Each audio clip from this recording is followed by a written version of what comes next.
अंदाज़ बयां गरचे बहुत खूब नहीं है, शायद तुम्हारे दिल में उतर जाए मेरी बात।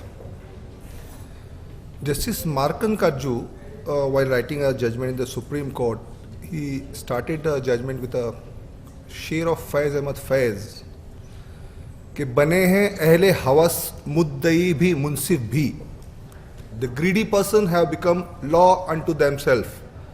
बने हैं अहले हवस मुद्दई भी मुनसिफ भी, किसे वकील करें किससे मुनसिफी चाहें। This is what justice Markandey Katju has written and I was confused. ये शेर तकरीबन 8-10 साल पहले उन्होंने लिखा है और मेरे ख्याल से 50-60 साल हो गए शेर को लिखे, फैज़ अहमद फैज़ को। तो मैं सोचता रहा कि ये शेर उन्होंने किसके लिए लिखा, और बाद में मुझे एटीएस और एनआईए इन दोनों के कॉन्फ्लिक्ट से समझ में आया कि शायद ये शेर इन दोनों एजेंसीज के लिए ही लिखा गया होगा। जून 2006 या शायद मई 2006 जुमा का दिन था। मौलाना जाहिद जो है मालेगांव से 700 किलोमीटर दूर, ये मेरा केस नहीं है, एनआईए का केस है। मौलाना जाहिद जो है मालेगांव 2006 से तकरीबन 700 किलोमीटर दूर एक मस्जिद में 200 से 300 लोगों की इमामत करा रहे थे, नमाज पढ़ा रहे थे। वेरी सेम डे एक शख्स जो इस वक्त दुनिया में नहीं है, शब्बीर मसीहुल्ला, मालेगांव का रहवासी, क्राइम ब्रांच के कस्टडी में एक केस में कैद था और सेम डे मालेगांव के एक बहुत कंजस्टेड इलाके में ब्लास्ट होता है। इस पीरियड में एक सैयद इब्रार नाम का शख्स जो था वो एटीएस और पुलिस वालों से ज़्यादा करीब था, उससे उनके ज़्यादा संबंध थे। जुलाई का वक्त है ये। उसी समय मोहम्मद अली नाम का एक शख्स जो है वो 7/11 ब्लास्ट में कस्टडी में था एटीएस के। मालेगांव 2006 का ब्लास्ट होता है, एटीएस का अफसर जो है मोहम्मद अली कहता है देख हिंदू लोग फॉर्म में आ गए। This was the word used by ATS officer and Mohammed Ali has deposed on oath. उसके बाद एटीएस इन्वेस्टिगेशन करती है और उसने 9 बच्चों को उस केस में अरेस्ट किया, जिन बच्चों ने जिंदगी में कभी किसी कुत्ते या बिल्ली को नहीं मारा होगा, उनके ऊपर बॉम्ब ब्लास्ट करने का आरोप लगाया। और जब आरोप लगाया, मकोका लगाया, यूएपीए लगाया, explosive substance act, explosive act, IPC, conspiracy, जितने चार्जेस सब लगा दिए। अब सबूत चाहिए था, तो इन 9 बच्चों में से 7 लोगों ने एमसीओसी के अंदर कन्फेशन दिया कि ब्लास्ट हमने किया है। ये एटीएस का केस। 9 में से 7 बच्चों का ये कहना कि ये ब्लास्ट हमने किया है, और एक जो सैयद अबरार जो पुलिस से ज़रा करीब था वो अप्रूवर बन गया, वादा माफ गवाह बन गया कि हाँ हम सब ने मिलकर कॉन्स्पिरेसी की, ब्लास्ट हमने ही किया है। ये एटीएस की चार्जशीट थी जो उसने इन्वेस्टिगेशन कंप्लीट करके 9 बच्चों के खिलाफ कोर्ट में दाखिल की। अब ये 9 बच्चे थे, उसमें से 1-2 बच्चों को छोड़ के बाकी किसी के खिलाफ कोई केस नहीं था। उसमें एक डॉक्टर था फरोग मखदूमी, कोई एक बैटरी वगैरह बनाता था शब्बीर मसीहुल्ला, वो था। दूसरे कुछ लोग अलग अलग काम धंधा करते थे, फैमिली वाले थे, माँ बाप, भाई बहन, दोस्त बिरादर, समाज में रिस्पेक्ट, इज्जत, मुकाम सब कुछ था इनके पास। चार्जशीट आई, इन लोगों ने कोर्ट में शोर मचाना शुरू किया कि हमको झूठा फंसा है, कन्फेशन ज़बरदस्ती लिया है, अप्रूवर भी झूठा है, हमारा कोई संबंध नहीं है। डिस्चार्ज का एप्लीकेशन रिजेक्ट हो गया, जमानत का अर्जी रिजेक्ट हो गया, सेशंस कोर्ट से हाई कोर्ट गए, हाई कोर्ट से सुप्रीम कोर्ट गए, और सारी अदालतों ने यही कहा कि इनके खिलाफ भरपूर एविडेंस है, एम्पल एविडेंस है, इनको न डिस्चार्ज किया जा सकता है न बेल दी जा सकती है। उसी बीच ये मामला जो है एटीएस के पास से सीबीआई के पास गया, और सीबीआई ने भी, सेंट्रल एजेंसी ने कहा कि नहीं इनके खिलाफ तो भरपूर एविडेंस है, इनको डिस्चार्ज नहीं किया जा सकता, और इनके सारे दावे झूठे हैं। ये लोग जेलों में सड़ते रहे। एटीएस ने जो टॉर्चर किया था अलग, जेल के अंदर भी इन पर मारपीट की गई, अलार्म के नाम पर जुल्म किया गया। फॉर्चुनेटली या अनफॉर्चुनेटली तकरीबन 5 साल बाद एनआईए ने स्वामी असीमानंद नाम के एक शख्स को, जो तकरीबन 60-65-70 साल का शख्स है, उसको अरेस्ट किया, हिरासत में लिया और पुलिस कस्टडी में दिया गया कन्फेशन ज़्यादा रिलायबल नहीं होता। कोर्ट थोड़ा डाउट शक करती है कि इन्होंने झूठा किया है। असीमानंद का कन्फेशन जो 164 सीआरपीसी के तहत मैजिस्ट्रेट के सामने लिया गया और वहाँ उसने ये कन्फेस किया कि सुनील जोशी, जिसका जो एमपी का था, मर्डर हो गया और वो मर्डर का केस साध्वी प्रज्ञा सिंह ठाकुर के ऊपर है। सुनील जोशी ने स्वामी असीमानंद को यह बताया था कि मालेगांव 2006 का ब्लास्ट का काम उसके अपने बच्चों का है। इस कन्फेशन के आधार पर 9 बच्चों की तरफ से फिर एक नई लड़ाई की शुरुआत हुई। पहली जमानत की अर्जी दाखिल गई तो एनआईए ने कहा कि अभी मैटर सब्जुडाइज है, इन्वेस्टिगेशन चल रहा है, आपको रुकना पड़ेगा। रिजेक्ट हो गया। उसके बाद एनआईए ने कुछ लोगों को अरेस्ट करना स्टार्ट किया जो इन 9 लोगों से एकदम अलग थे, दूसरे थे। दे वर नॉट मुस्लिम्स। उस वक्त इन लोगों का जमानत का अर्जी डाला गया और 5 साल बाद ये 9 बच्चे, जिनकी बीवियां बेवाओं की तरह रह रही थी और बच्चे यतीम की तरह रह रहे थे, ये वो बच्चे थे जो स्कूल में अपने बाप का नाम नहीं बता सकते थे। इनको कोर्ट से जमानत हुई। जमानत के फौरन बाद इसमें 2 जो बच्चे थे, आसिफ और मोहम्मद अली, इनके ऊपर 7/11 ब्लास्ट का भी मुकदमा चल रहा था। तो ये सोचा गया कि जब असल मुजरिम जो है मालेगांव 2006 के पकड़े गए हैं तो इनको 7/11 के डिस्चार्ज, इसमें 7/11 में एक्यूज्ड है, तो मालेगांव 2006 में इनका डिस्चार्ज का अर्जी डालते हैं, उसको उससे 7/11 में इनको फायदा मिलेगा, वो भी बोगस केस है, ऐसा ख्याल बना। तो ये सारे 9 बच्चों की तरफ से डिस्चार्ज का एप्लीकेशन लगाया गया कोर्ट में और 5 साल बाद जमानत हुई थी। तकरीबन 6 साल और गुजर गए। वो डिस्चार्ज का एप्लीकेशन हर बार किसी ना किसी बहाने से टलता रहा। एक्यूज की तरफ से कोई बहाना नहीं रहा, ना उनके वकीलों की तरफ से कोई बहाना रहा। कभी ये रहा कि एनआईए का इन्वेस्टिगेशन कंप्लीट नहीं हुआ है, कभी ये बहाना रहा कि एटीएस का जवाब आना बाकी है, कभी ये बहाना रहा कि एटीएस को भी जवाब दाखिल करने का हक है, कभी ये बहाना रहा कि कोर्ट बिजी है, कभी ये बहाना रहा कि 7/11 मामला चल रहा है, कभी ये बहाना रहा कि अगली तारीख पे देखा जाएगा। एनआईए ने इन्वेस्टिगेशन कंप्लीट करने के बाद जो सब्सिक्वेंटली लोग अरेस्ट हुए थे उनके खिलाफ चार्जशीट दाखिल किया और ये एनआईए का केस था, contrary to the case of ATS, के मौलाना जाहिद 700 किलोमीटर दूर फूलसांगी में था, वो ब्लास्ट की जगह पे मौजूद नहीं हो सकता, बॉम्ब प्लांट नहीं कर सकता। शब्बीर मसीहुल्लाह ऑलरेडी कस्टडी में था, वो इस कॉन्स्पिरेसी में शामिल नहीं हो सकता। अप्रूवर जिसको सैयद अबरार को बनाया गया था, उसने अर्जी देकर बताया कि एटीएस वाले उसको अलग अलग जगह पर ले गए, कस्टडी में इलीगली डिटेन करके रखा, प्रेशर डलवाकर उसको जो अप्रूवर बनाया गया। और आरडीएक्स के ट्रेसेस जो शब्बीर के गैरेज से बताया गया था, एनआईए ने उसको स्पेसिफाई किया कि वेरी सेम डे जो आरडीएक्स की जब्ती में पंच है और दूसरी जगह दूसरी जब्ती में उसी समय काम कर रहा है, विच इज इम्प्रोबेबल, इम्पॉसिबल, ये जब्ती भी झूठी है।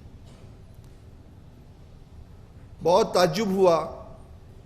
और फिर वही मैंने आपसे कहा, जैसे कि जस्टिस मार्कन काजू का वो रेफर किया और शेर याद आया कि बने अहले हवस मुद्दई भी मुंसिफ भी, किसे वकील करे किससे मुंसिफी चाहे। वो एनआईए जिसने 9 बच्चों के जमानत के लिए नो ऑब्जेक्शन दिया था, जब डिस्चार्ज का वक्त आया, वक्त के बदलने के साथ उन्होंने अपनी स्ट्रेटेजी बदल दी और कहा कि नहीं नहीं, इन 9 बच्चों को कैसे डिस्चार्ज कर सकते हो, सबूत इनके खिलाफ भी और इनके खिलाफ भी, मुकदमा दोनों पे चला। और गिल्टी के साथ इनोसेंट को रखकर अगर आप मुकदमा चलाओगे तो गिल्टी को यकीनन फायदा पहुंचेगा और आप चाहकर भी इंसाफ नहीं कर सकोगे। हालांकि ये बातें जज साहब ने अपने जजमेंट में नहीं ली, मगर हमने ये बहस में बताया कि अगर वो ग्रुप उनका डिफेंस तैयार करेगा, हम अपने आप को बचाने के लिए उनका डिफेंस खराब करेंगे, और हम अगर बचाने के लिए अपना डिफेंस तैयार करेंगे तो सामने वाला ग्रुप खराब करेगा, और आप इंसाफ कैसे करोगे। इंसाफ जो अदालत के सामने उनको ही नहीं देना है, जो ब्लास्ट में मर गए उनको भी देना है। अदालत ने एनआईए की, एटीएस की सारी बातों को, इन्वेस्टिगेशन को, डॉक्यूमेंट को देखने के बाद, सारी बहस आर्ग्यूमेंट सुनने के बाद जो 8 जिंदा बच्चे थे कोर्ट के सामने, उन सब को डिस्चार्ज कर दिया। 9 से 10 साल 11 साल का अरसा लगा। डिस्चार्ज होने के बाद बड़ा ताज्जुब हुआ। ठीक है, हर एक पार्टी, एग्रीड पार्टी का राइट है। अब स्टेट गवर्नमेंट जो है उस ऑर्डर के खिलाफ हाई कोर्ट में उन्होंने एप्लीकेशन किया है कि ये ट्रायल कोर्ट का ऑर्डर गलत है। यानी जो एनआईए बोलती है कि इन लोगों ने ब्लास्ट किया, उनके साथ जो बोलती है ब्लास्ट नहीं किया उनको भी साथ में रख के मुकदमा चलाओ। ये स्टैंड है स्टेट गवर्नमेंट का, हाई कोर्ट में पेंडिंग है। इससे ज़्यादा इस पर मैं कुछ कहना मुनासिब नहीं समझता। ये तो मालेगांव 2006 के ब्लास्ट की बात है। थोड़ा मैं आगे लेकर चलूं, जो एटीएस जो है, अभी इनको शायद इनको जो एजुकेशन दिया जाता है, सिखाया जाता है, उसमें कहीं कमी थी। तो मिलिट्री के एक अफसर जो थे, ऑन ड्यूटी अफसर कर्नल पुरोहित, जो इनको ट्रेनिंग देते थे, ट्रेनिंग देने के लिए आते थे एटीएस ऑफिस में, लेक्चर्स देते थे कि टेररिस्ट से कैसे डील किया जाए, कैसे उनको पकड़ा जाए, कैसे अप्रीहेंड किया जाए, कैसे सोर्स लगाया जाए। So mister Purohit was the master. और ये एटीएस के अफसर्स को, ऑफिसर्स को ट्रेनिंग देते थे, नॉलेज इंपार्ट करते थे, उस्ताद बनाते थे, मास्टर बनाते थे कि एविडेंस कैसे कलेक्ट किया जाए, इनको प्रोसिक्यूट कैसे किया जाए। 2008 में रात के वक्त फिर एक धमाका हुआ, और इस वक्त जो धमाका था वो एक एलएमएल फ्रीडम, एक मोटरसाइकिल थी, उस पर हुआ। अच्छा, 2006 का जब धमाका चल रहा था, अरेस्ट किया था, उस वक्त रघुवंशी साहब एटीएस के चीफ थे। 2008 में कर्नल करकरे साहब थे। 2008 में ब्लास्ट हुआ और उन्होंने ब्लास्ट का इन्वेस्टिगेशन स्टार्ट किया। तो जो मोटरसाइकिल का यूज हुआ था उसमें कुछ सोर्स लग नहीं रहा था, इंफॉर्मेशन नहीं थी। जो मोटरसाइकिल जो था वो एक सोर्स था, उसकी नंबर प्लेट जो निकली वो बोगस निकली। इंजन और चेसी के ऊपर जो नंबर होते हैं वो भी ग्राइंडर से घिस दिए गए थे, मिटा दिए गए थे, साफ नहीं थे। उन्होंने एक्सपर्ट के जरिए उसको स्टैब्लिश किया। तो एक्सपर्ट ने उनको 3 नंबर्स की पॉसिबिलिटी दी कि ये 3 में से कोई एक नंबर है पक्का। एग्जैक्ट कौन सा नंबर नहीं बोल सकते, मगर आप ढूंढो, ये 3 में से एक नंबर है। एटीएस वालों ने पाया कि वो एक नंबर जो है किसी ट्रक या दूसरी गाड़ी का है, तो that was ruled out. Second number जो है कोई और एक गाड़ी का मिला जो चल रही थी, दैट वाज रूल्ड आउट। तीसरा नंबर जो मिला वो साध्वी प्रज्ञा सिंह ठाकुर ने एक मोटरसाइकिल अपने नाम पे रजिस्टर्ड कराई थी, वो जो है उनके नाम पे मिला। और फिर उनको पूछताछ करना शुरू की गई, पूछताछ इन्वेस्टिगेशन करना स्टार्ट किया गया। तो उन्होंने कहा कि उन्होंने कोई काल सांगरा या कोई दूसरा था उनका पहचान वाला, उसको मोटरसाइकिल दिया था। उसकी तलाश शुरू हुई तो वह आदमी गायब था, बहुत ढूंढने के बाद भी पकड़ में नहीं आ रहा था। उसी बीच एटीएस ने इनके कुछ कन्वर्सेशंस रिकॉर्ड किए, कुछ विटनेसेस के स्टेटमेंट रिकॉर्ड किए, और फिर जो खुलासा हुआ वो बड़ा दर्दनाक, भयानक, खौफजदा करने वाला था कि जिनका काम धर्म का, मजहब का और मजहब की भलाई का है, स्वामी पांडे जो है वो इस साजिश में शरीक थे। प्रज्ञा सिंह ठाकुर जो है साध्वी, वो इस साजिश में शरीक थी। कर्नल पुरोहित जो एटीएस को मास्टरी सिखाते थे, टेररिज्म को कैसे हैंडल करना है, वो इस साजिश में शरीक थे। ऑन ड्यूटी रहते हुए उन्होंने अभिनव भारत नाम की एक संस्था को फॉर्म किया था और उस संस्था के नाम से पैसे कलेक्ट करके दूसरे एक्यूज को डिस्ट्रीब्यूट करते थे। आर्म्स एंड एम्यूनेशन जो है लार्ज क्वांटिटी में फॉरेन मेड, इनमें से समीर कुलकर्णी, मेजर उपाध्याय जो मिलिट्री थे, इन लोगों ने जमा किया था। और आगे चल के ये खुलासा हुआ कि जब साध्वी प्रज्ञा सिंह ठाकुर को ये बताया गया कि इस ब्लास्ट में 4 लोग मारे गए, तो उसका रिएक्शन था बस 4 ही क्यों मरे। ये कोर्ट के रिकॉर्ड में बात है। और आगे के इन्वेस्टिगेशन में खुलासा हुआ कि कर्नल पुरोहित साहब ने, जो हमारे दोस्त कंट्री है, मैं किसी मुल्क का नाम लेना नहीं चाहता, वहाँ के कुछ लोगों से मुलाकात करके उनसे रिक्वेस्ट की थी कि वो अपने कंट्री में उनको लैंड प्रोवाइड करे ताकि पुरोहित साहब के आदमी जाके वहां ट्रेनिंग लें और यहां आकर टेररिज्म करें। ये एटीएस का केस था। और आगे की इन्वेस्टिगेशन में इस बात का खुलासा हुआ कि कर्नल पुरोहित साहब ने उस फ्रेंडली कंट्री से जो उनके मतलब उनको मदद कर उनसे यह भी रिक्वेस्ट किया था कि चेकोस्लोवाकिया से सोफिस्टिकेटेड वेपन मंगाए वो अपने नाम पर और इनको इस्तेमाल के लिए दें। और एक दूसरा फॉरेन कंट्री जो हमारे से बहुत रिलेशन है अच्छा, और हमारे जज हजरात और पुलिस ऑफिसर्स वहां पे ट्रेनिंग के लिए जाते हैं, वहां जो है उन्होंने जगह मांगी थी गवर्नमेंट इन एग्जाइल बनाने के लिए, यानी हमारी कॉन्स्टिट्यूशनल गवर्नमेंट के पैरेलल एक गवर्नमेंट बनाने के लिए जगह मांगी थी कर्नल पुरोहित ने। और ये सब काम उन्होंने फौज में ड्यूटी पर रहते हुए किया था। ये एटीएस के इन्वेस्टिगेशन में इन सब बातों का खुलासा हुआ। इन लोगों में से 3 लोगों ने कन्फेशन दिया अंडर मकोका कि ये ब्लास्ट जो 2008 का था, हमने कॉन्स्पिरेसी की थी, हमने साजिश की थी। सुनील जोशी भी उस ब्लास्ट का एक भाग था। और आप देखिए कि इस बीच सुनील जोशी का भी मर्डर हो गया और उस केस में साध्वी प्रज्ञा सिंह ठाकुर अब तक के मुकदमे का सामना कर रही है। अब ये इन्वेस्टिगेशन जब करकरे साहब ने की और कंप्लीट करके कर्नल पुरोहित के मकान से कुछ आरडीएक्स के ट्रेसेस वगैरह भी मिले, चार्जशीट दाखिल की गई।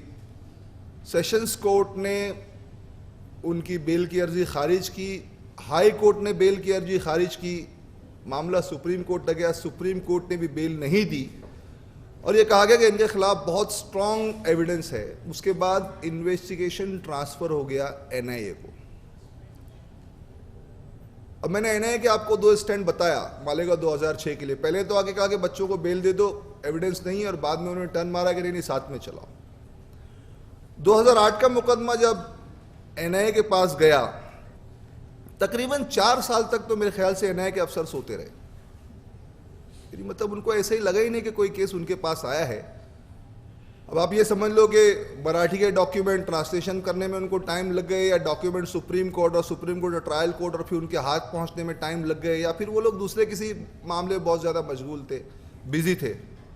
तकरीबन 4 साल तक एनआईए ने कोई नहीं किया। अब 4 साल के बाद जो एनआईए ने काम करना शुरू किया, अद्भुत, यानी अकल मतलब जो उसको बिलीव नहीं करती है, सिवाय एटीएस के काम पे पानी फेरने के एनआईए ने और कोई दूसरा नया काम नहीं किया। एनआईए का अपना दावा है कि हमने एक्यूज की कस्टडी के लिए जो है ट्रायल कोर्ट में अर्जी लगाई, ट्रायल कोर्ट ने खारिज की। तो ट्रायल कोर्ट ने अर्जी अलाउ की कि आरोपी को पुलिस कस्टडी में इंट्रोगेट करो, तो एक्यूज हाई कोर्ट गए, वो हाई कोर्ट से भी खारिज हुए, तो मामला सुप्रीम कोर्ट गया और अब तक सुप्रीम कोर्ट में पेंडिंग, आज भी सुप्रीम कोर्ट में पेंडिंग है कि ये 2008 के ब्लास्ट के एक्यूज की कस्टडी एनआईए को दिया जाए या ना दिया जाए, पिटीशन पेंडिंग है। फिर एनआईए ने कहा कि हम लोग कस्टडी इंट्रोगेट नहीं कर सकते, तो ठीक है हम जुडिशियल कस्टडी में जाके उनसे इंट्रोगेट करेंगे। और जब जुडिशियल कस्टडी में इन लोगों से एनआईए ने इंट्रोगेट किया तो उन्होंने कहा कि नहीं वो मध्य प्रदेश की मीटिंग में तो हम गए नहीं, और वो भोपाल की मीटिंग में हम गए नहीं, इंदौर की मीटिंग में गए नहीं। और फिर एटीएस ने जो गवाहों को तैयार किया था, मतलब गवाहों का तैयार यानी जिन्होंने पुलिस के सामने स्टेटमेंट दिया था कि ये मीटिंग में ये लोग शरीक थे, ये बातें हुई थी, और 164 स्टेटमेंट दिया था मैजिस्ट्रेट के सामने गवाहों ने कि हमारे सामने ये बातें हुई। एनआईए ने एक्यूज की बातों को सुन के उन गवाहों को दोबारा बुला के क्रॉस चेक करना स्टार्ट किया, और वो गवाह जो है एनआईए का ऐसा कहना है कि उन लोगों ने अपनी बातों से इनकार किया कि हमने ऐसा कहा नहीं, ऐसा हुआ नहीं, और मैजिस्ट्रेट के सामने जो हमने बयान दिया वो एटीएस के दबाव में दिया।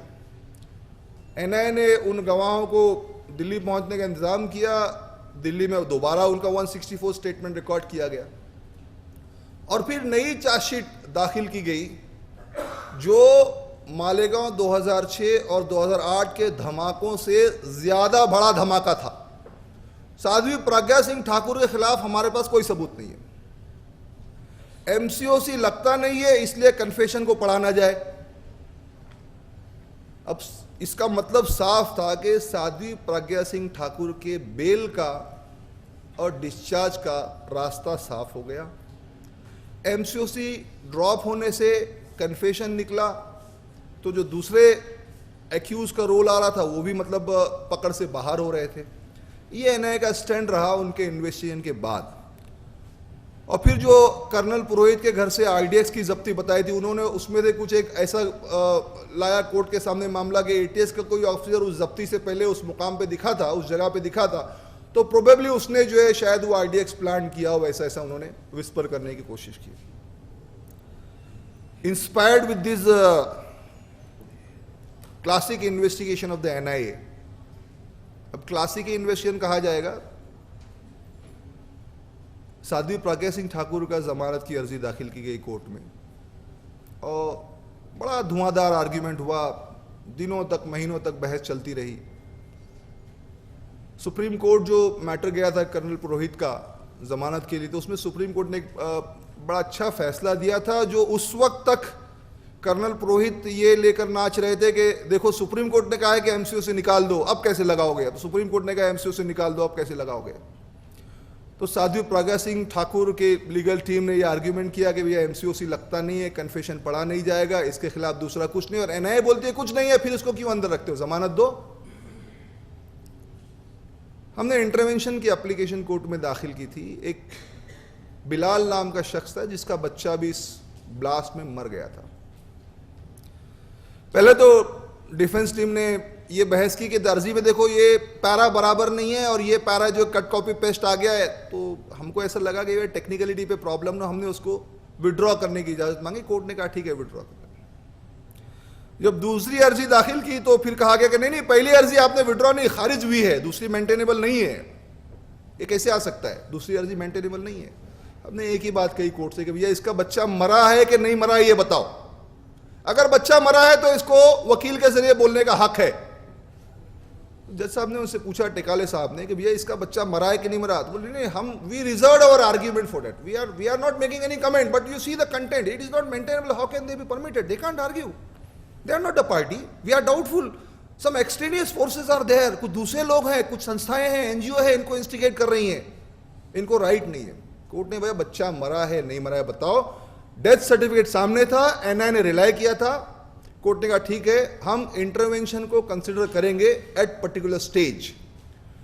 साध्वी प्रज्ञा सिंह ठाकुर का पूरा बहस सुनने के बाद कोर्ट ने एनआईए से और उनके प्रोसिक्यूटर से पूछा आपका क्या स्टैंड है। पहले तो उन्होंने थोड़ा सा घुमाने की कोशिश की, जज ने कहा साफ साफ कहो सपोर्ट करते हो कि डिनाई करते हो, स्टैंड बताओ तुम्हारा क्या है। उन्होंने कहा भाई हम सपोर्ट करते हैं, सबूत ही नहीं, हम क्या डिनाई करें अपोज करें, हम सपोर्ट करते हैं, यानी साध्वी प्रज्ञा सिंह ठाकुर को बेल दे दी जाए। यह सिचुएशन आप ऐसे समझ लीजिए कि आपकी आंखों के सामने कोई आपके अजीज को, रिश्तेदार को मार देता है, खत्म कर देता है, और पुलिस आके कहती है कि इसके खिलाफ कोई सबूत नहीं, छोड़ दो। ऐसी सिचुएशन थी। जज ने कहा अब मैं इंटरवेंशन का एप्लीकेशन अलाउ करता हूं, बोलो तुमको जो बोलना है, जो बहस करना है बहस करो, no I am allowing your application, and the learned जज allowed our application, intervention application. हमने कोर्ट को सुप्रीम कोर्ट का जजमेंट बताया, वही जजमेंट जो कर्नल पुरोहित एंड कंपनी ये एडवर्टाइज कर रही थी कि एमसीओ से निकाल दो। हमने कहा सुप्रीम कोर्ट ने कहा एमसीओ से लगाओ, राकेश धावड़े एक्यूज नंबर 7 के अगेंस्ट में एमसीओसी लगता है, ये सुप्रीम कोर्ट के वर्ड से, सो एमसीओसी लगेगा।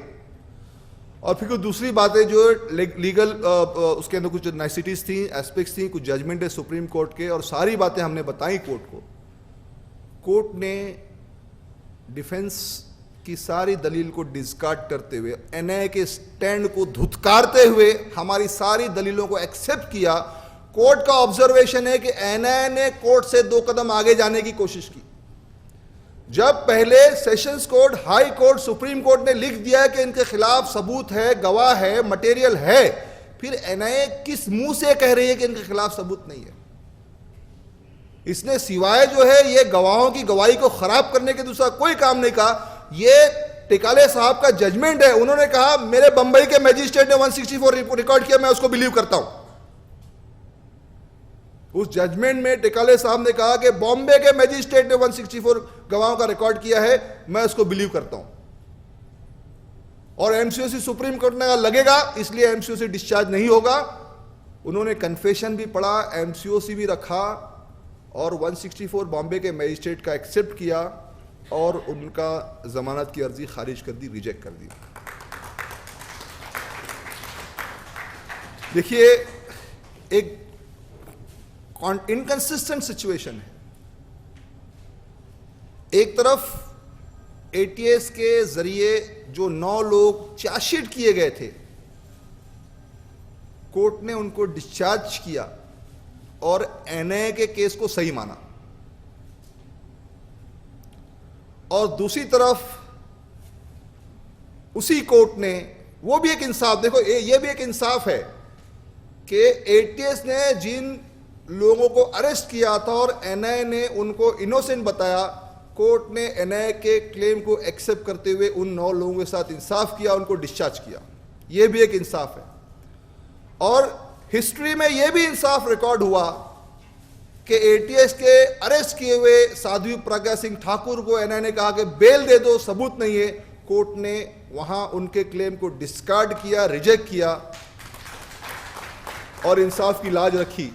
अब वो उस ऑर्डर से न सिर्फ ये कि बेल एप्लीकेशन रिजेक्ट हुआ, दूसरे जो को एक्यूज है उनके भी बेल एप्लीकेशन रिजेक्ट होने की संभावना और ज्यादा बढ़ गई। चार्ज फ्रेमिंग का रास्ता साफ हो गया, ट्रायल का रास्ता साफ हो गया। और अब यकीन मानिए, अगर ये ऑर्डर सेट असाइड नहीं हुआ, मेंटेन रहा, हाई कोर्ट सुप्रीम कोर्ट ने एक्सेप्ट किया, तो जो एविडेंस एटीएस ने कलेक्ट किया है उस एविडेंस के आधार पर इन सारे लोगों को सख्त से सख्त सजा होने की भी संभावना है। मालेगांव 2008।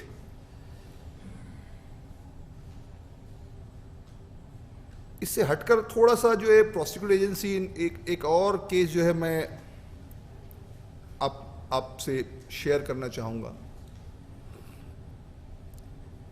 तकरीबन 12 साल पहले जो है मुमरा में बॉम्बे क्राइम ब्रांच ने 3 कश्मीरी नौजवान जो थे उनको अरेस्ट किया, 4 लोगों। अवार्ड साहब को ज्यादा नॉलेज है। उसमें से 1-2 तो वॉचमैन का काम करते थे, 1-2 फ्रूट वेंडर्स से कश्मीर वगैरह से एप्पल वगैरह लाकर बेचते थे। उनके ऊपर इल्ज़ाम ये लगाया कि ये लोग देश के खिलाफ जो है गद्दारी और देश के खिलाफ लड़ाई का जो है प्रोग्राम कर रहे थे, कॉन्स्पिरेसी कर रहे थे और आतंकवादी है, टेररिस्ट वगैरह वगैरह। और जब्ती जो बताई, एक पिस्टल और कुछ कार्ट्रिजेस, ओसामा बिन लादेन का फोटो है और एक मैगजीन और एक बाइनोक्यूलर।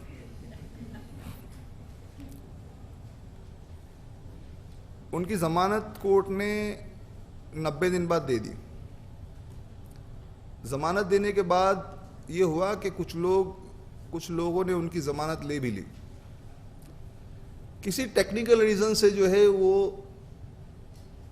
जमानत कैंसिल हो गई। फिर बाद में अपेलेट कोर्ट या हायर कोर्ट से दोबारा जो जमानत हुई, तो पहले जो जमानत ले लोग थे, जब उनको अप्रोच किया गया, भाई पहले आपने जमानत ली थी बच्चों का, आप ले लो, इनका यहाँ पे कोई नहीं यार जमानत क्या ली, हमने अजाब मोल लिया। साला कहीं भी कुछ ब्लास्ट होता था, कुछ लफड़ा होता था, पुलिस और क्राइम ब्रांच हमारे घर पे कश्मीरियों की जमानत लिया, तो बता तेरा क्या रिलेशन है और ब्लास्ट के बारे में क्या मालूम है। बोले हम दोबारा इस झमेले में नहीं पड़ेंगे। 7 से 8 साल वो लोग जेल में रहे, 7 से 8 साल। एक पिस्टल जो है सोफिस्टिकेटेड वेपन नहीं है और कार्ट्रिज। मैक्सिमम सजा जो है आर्म्स एक्ट में 3 साल है या थोड़ा उससे ज्यादा। ट्रायल कोर्ट ने क्राइम ब्रांच के सारे एविडेंस को बिलीव करके उनको उम्र कैद दे दी। आप सोचिए, ट्रायल कोर्ट ने क्राइम ब्रांच के एविडेंस को बिलीव करते हुए उन चारों लोगों को उम्र कैद की सजा दी, लाइफ सेंटेंस। 7 से 8 साल के बाद जब हाई कोर्ट में मामला पेश आया तो हाई कोर्ट ने कहा ये पिस्टल और कार्ट्रिज छोड़ के बाकी और क्या है। ओसामा बिन लादेन तो सिर्फ फोटो में है और बाइनोक्यूलर तो बच्चों के पास होता है। जो 7 साल जेल में निकाले थे, कोर्ट ने कहा भाई ये आर्म्स एक्ट में इनकी सजा पहले ही पूरी चुकी, उनको छोड़ दिया। ये हमारा सिस्टम है। हमारा सिस्टम नहीं बोल सकते, ये हमारे एजेंसीज के अंदर जो है काली भेड़ें जो है वो है। 7/11 ट्रेन ब्लास्ट का जो मुकदमा था अभी हाई कोर्ट में सब जुडाइज है, 5 लोगों को डेथ सेंटेंस लगी हुई है, 7 लोगों को लाइफ लगी है। और कानून में एक प्रिजम्पशन होता है, presumption of an official act, यानी अगर पुलिस अफसर ने स्टेटमेंट रिकॉर्ड किया तो कोर्ट ये मानकर चलेगा कि उसका कोई पर्सनल इंटरेस्ट नहीं है, गवाह ने बोला इसलिए रिकॉर्ड किया। हमने उसमें एक बहस की थी कि आप जो है इन ऑफिसर्स को बिलीव करते हो, इन पर विश्वास रखते हो। कौन से ऑफिसर है? खानविलकर है, उसको एंटी करप्शन में 7 साल 5 साल की सजा लगती है, उस पर आप विश्वास करते हो? वडमारे है, उसको जो है एंटी करप्शन के केस में सजा लगती है, उस पर विश्वास रखते हो? एक BDS bomb detection and disposal squad का ऑफिसर रेवले जो मंदिर की जगह हड़प करने पर पकड़ा जाता है, एफआईआर होता है, उस पर विश्वास रखते हो? दूसरा हैंड राइटिंग एक्सपर्ट अहीर जो एटीएस के केस में उनको फेवरेबल ओपिनियन देने के लिए एटीएस अफसर से रिश्वत मांगता है और 18 केसेस में केस रजिस्टर होता है, उस पर विश्वास रखते हो? शेंगाल जो मालेगांव 2006 में 9 मुस्लिम बच्चों पे चार्जशीट दाखिल करता है और एनआईए बोलती है बोगस लोग है, आप उस पर विश्वास रखते हो? और इन लोगों पर आप विश्वास रखते हुए इन लोगों के बनाए, और एक दूसरा और एक ऑफिसर था, उसका नाम जहन में नहीं आ रहा है, वो अंडरवर्ल्ड के साथ पार्टी लेते हुए, पार्टी करते हुए, ड्रिंक पार्टी, डीसीपी के साथ सस्पेंड होता है। ऐसे लोगों पर विश्वास रखते हो और कहते हो कि नहीं, प्रिजम्पशन ऑफ ऑफिशियल एक्ट, जो काम इन्होंने किया वो बराबर किया, और इन पे बिलीव करते हो। फिर सारी बहस करने के बाद जस्टिस मार्कन काटजू का वही शेर आता है याद के, बने हैं अहले हवस मुद्दई भी मुंसिफ भी। मुद्दई इज अ कंप्लेनेंट, मुंसिफ इज अ जज। बने हैं अहले हवस मुद्दई भी मुंसिफ भी, किसे वकील करें किससे मुंसिफी चाहें। Thank you.